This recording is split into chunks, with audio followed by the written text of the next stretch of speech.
تو یہ جھوٹ پہ جو سارا معاملہ تھا نا، یہ معاملات چلتے نہیں ہیں.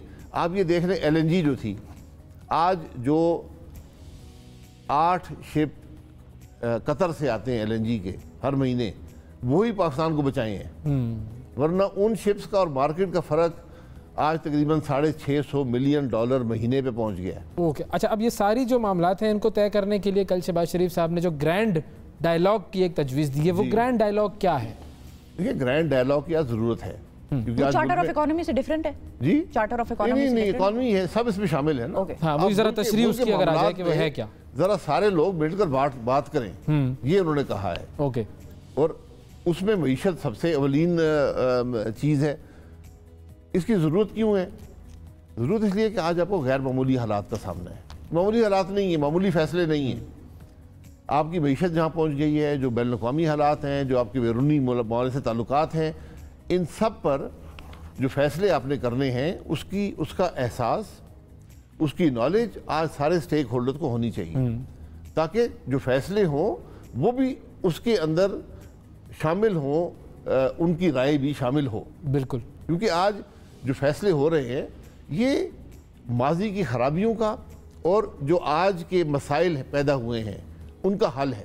یہ پاکستان مسلم لیگ نون کی حکومت کی یہ اوورآل ملک کا مسئلہ ہے. اونرشپ، اس میں اونرشپ چاہیے. کون سٹیک ہولڈرز ہوں گے، کون سٹیک ہولڈرز ہیں جو سٹیک ہولڈر جو ملک میں سیاست پر، حکومت پر اثر انداز ہوتے ہیں؟ ہمارے ملک فوج ہے.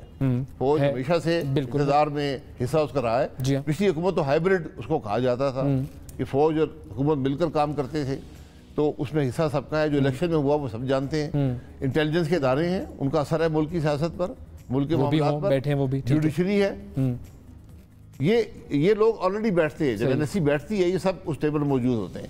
آپ کی جوڈیشری ہے، جوڈیشری کے فیصلے ملک کی معیشت پر، ملک کے معاملات پر بے پناہ اثر ہوتا ہے. آپ کے میڈیا ہے، میڈیا بھی اثر انداز ہوتا ہے ملک کے معاملات پر. اب ان کو بھی اس معاملے میں میڈیا پر بھی اثر انداز ہوتے ہیں لوگ. یہ میڈیا پر بھی اثر انداز ہوتے ہیں. میڈیا پر بھی وہ تو بہرحال اب کم ہو گیا ہوگا. چل رہا ہے سر، چل رہا ہے. یہ شکایت آپ کی پہنچا دیتے ہیں. پہنچائے تھوڑا سا، بالکل ہم سے تھوڑی ناراضگی ابھی چل رہی ہے. کم تو ہوا ہوگا نا. بس کچھ ایسا ہی ہے، درمیان کا ہے کچھ سلسلہ. یہ سارے مل کر بیٹھے، یہ بیٹھے حالات سے آگاہ ہوں کہ ملک کے حالات ہیں کیا. لیکن اگر ان میں سے ایک کی سٹیک ہولڈر کو آپ لوگ گرفتاری کر لیں، وہ آئے میں آج کل بنی گالا، تو ان کو اگر پکڑ ہی لے تو پھر کیا ہوگا؟ پھر وہ کیسے بیٹھیں گے؟ نہیں وہ ان کو بڑی پریشانی ہے گرفتاری کی. نہیں گرفتار کرتے. رانا ثناءاللہ صاحب کہتے ہیں کہ ابھی انہوں نے کہا ہے، انہوں نے بڑی مزدار سٹیٹمنٹ دی ہے سر. وہ کہتے ہیں کہ یہ جو پولیس ان کی حفاظت کے لیے ابھی باہر مامور ہے، جب ان کی بیل ختم ہوگی تو یہی پولیس ان کو اٹھا کے لے آئے گی. آپ قانون توڑیں گے تو پھر قانون حرکت میں آئے گا. ہم نے ہیروئن نہیں ڈالنی کسی پر. ہم نے بیجا نیب کے چیئرمین کو استعمال کر کے لوگوں کو گرفتار نہیں کرنا. تو ایسا کون سا قانون ہے جس کو کہیں گے کہ انہوں نے توڑا ہے، ملک کے معاملات میں دخل انداز ہوتا ہے، تو آپ کو کچھ تو کرنا پڑے گا. لیکن ہم کون سا قانون کہہ سکتے ہیں کہ جو انہوں نے ابھی تک توڑا ہے، جس پر ہم کہیں گے کہ اس پر وہ گرفتار ہو سکتے ہیں؟ بتا دیں گے، جو بھی بتا دیں گے. اگر گرفتاری حکومت کرتی ہے بیل آپ کو مل جائے گی. ہاں بیل بھی مل سکتی ہے. ہم نے تو ان کیسز کے سامنے بیل ہی کوئی نہیں تھی. بالکل، ہم تو سال 1.5 سال جیل میں جا کے بیل ہی نہیں ہے. ہاں تھوڑا بہت تو جیل میں رہنا ہے. سوچنے توڑنے سے پہلے سوچ لیا کریں. ملک کے مزاج میں رہے کون سا قانون توڑ رہے ہیں. توڑا کون سا ہے یہ ابھی تک نہیں طے ہو رہا. یہ بتا دیں گے رانا صاحب، اگر انہوں نے توڑا ہے تو بتا دیں گے رانا صاحب. رانا صاحب تو لگتا ہے کمر توڑیں گے قانون وانون سے. نہ ہوا تو جو ہیروئن تھی وہ ڈال دیں گے. وہی ڈال دیں بھائی. صحیح. فائنلی میں یہ پوچھنا چاہوں گا، بجٹ آنے والا ہے، بجٹ میں ہم کیا ایکسپیکٹیشن رکھ سکتے ہیں؟ دیکھیں بجٹ میں ایکسپیکٹیشن یہ ہے کہ آپ ایک ذمہ دار ملک کی حیثیت سے کام کریں. جو اس قسم کے فیصلے آپ کرتے ہیں اس ملک کی معیشت پر، مہنگائی پر اور عوام پر اثر انداز ہوتے ہیں. بالکل. جب آپ یہ جھوٹے فیصلے کہ پیٹرول کی قیمت دنیا میں کیا ہے، آپ 60-80 روپے فی لیٹر، نہ بجٹ میں سبسڈی رکھی گئی ہے، آپ قرضہ لے کر ادا کر رہے ہیں. آپ کو جو سمجھ آئے کہ حکومت جا رہی ہے، آپ نے یہ 3-4 الٹے سیدھے فیصلے کر کے نکل گئے. لیکن اب نئے ٹیکسز ریلیف یہی ہوتی ہے کہ آپ نے اس طبقے کو جس کو زیادہ ضرورت ہے، پاکستان اپنے جو ملک کے اخراجات ہیں قرضہ لے کر پورے کرتا ہے. بالکل. اس سال میں تقریباً 6000 ارب روپیہ قرضہ، تاریخی قرضہ لیا گیا ہے. جی. اگلے سال ہم کوشش کریں گے قرضہ کم ہو تاکہ عوام پر بوجھ کم پڑے اور ریلیف اس طبقے کو زیادہ دیا جائے جس کو زیادہ ضرورت ہے.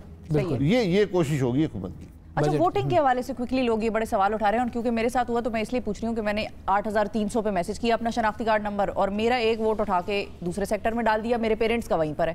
تو یہ ووٹنگ کے حوالے سے لوگوں کی بڑی تشویش ہے اور سابق حکومت کے جتنے بھی لوگ ہیں پی ٹی آئی کے وہ بھی یہ کہہ رہے ہیں کہ مطلب بیسیکلی پری پول ریگنگ ہو رہی ہے کہ یہ لوگوں کو ووٹ ادھر ادھر ڈال پول ریگنگ اس میں نہیں, یہ ہوتا ہے ہر دفعہ.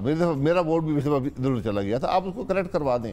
یہ 2-4% ووٹ جب سینسس بلاک یا حلقے چینج ہوتے ہیں تو حلقہ بندیاں چینج ہوتی ہیں تو یہ معاملات پیدا ہو جاتے ہیں.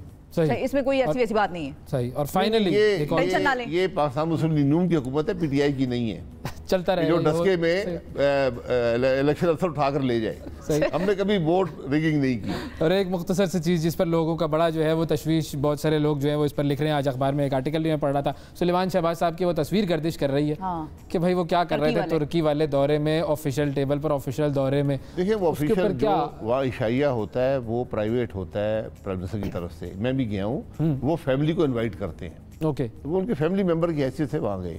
اچھا, مطلب اس پہ کوئی پابندی نہیں ہے کوئی, کیونکہ وہ کہتے ہیں نا میں مطلب پاکستانی نیشنل نہیں ہوں, کیسز چل رہے ہیں اشتہاری, یہ وہ سارے معاملات ہیں, نیگیٹو افیکٹ نہیں ہوتا. اس میں بھی چل رہے ہیں, شہباز صاحب میں بھی چل رہے ہیں کیس, سب پہ جھوٹے کیس چل رہے ہیں, اس میں کوئی شک شبہ نہیں ہے.